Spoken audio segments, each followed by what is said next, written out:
cannot be imitated. The Quran issues forth a challenge to mankind. If you have doubts about the revelation we have sent down to our servant, then produce a single chapter like it.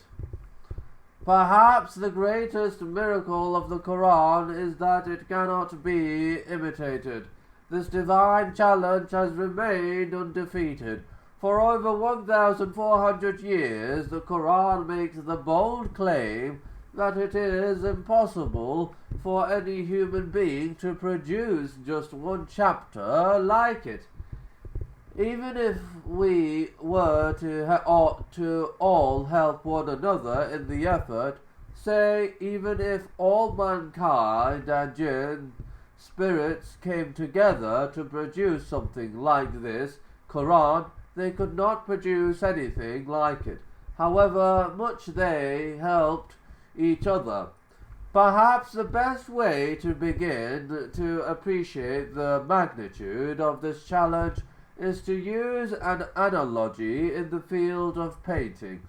The artist Leonardo da Vinci is widely considered to be the greatest artist of all time.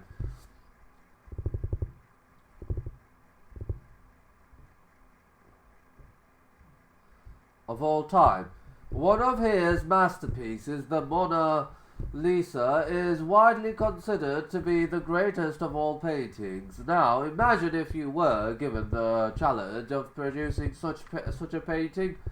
Not only must you produce a work which excels that of the Mona Lisa, but you must do this on your first public attempt.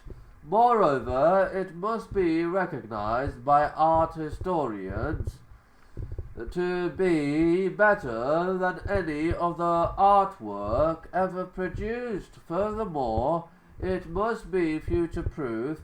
It can't be bettered by anyone else, as we are going to see in the field of Arabic literature. This is similar to the Quran. The nature of the challenge, according to classical scholars of the Quran, these verses daringly call for the linguistic and literary experts of any era to imitate the Quran's linguistic and literary features.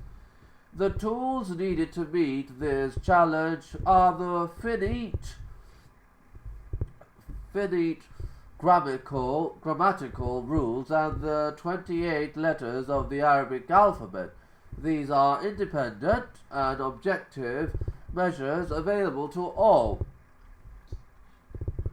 So then, what exactly does meeting the challenge involve? A lot of people misunderstand the Quran's challenge to produce something like it. Many assume it simply means writing something as good as the Quran. Because of this, many skeptics point out that literary value judgments are highly subjective.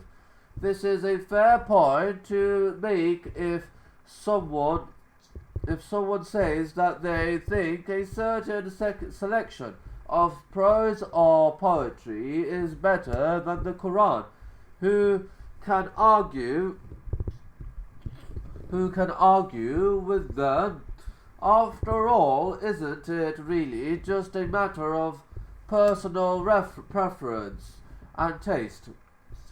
The Quran's challenge, however, is not simply to write something of equal literary merit. Rather, what is required is to achieve at least a comparable degree of literary merit whilst replicating the Quran's particular style. It is possible to superficially copy the style of the Quran, but all such attempts from the days of Prophet Muhammad to the present have proven to be inadequate in terms of literary excellence. It is also possible for a person writing in Arabic to reach a great level of literary excellence and in the most moving of poetry, and prose convey the noblest thoughts and sentiments, but nobody else has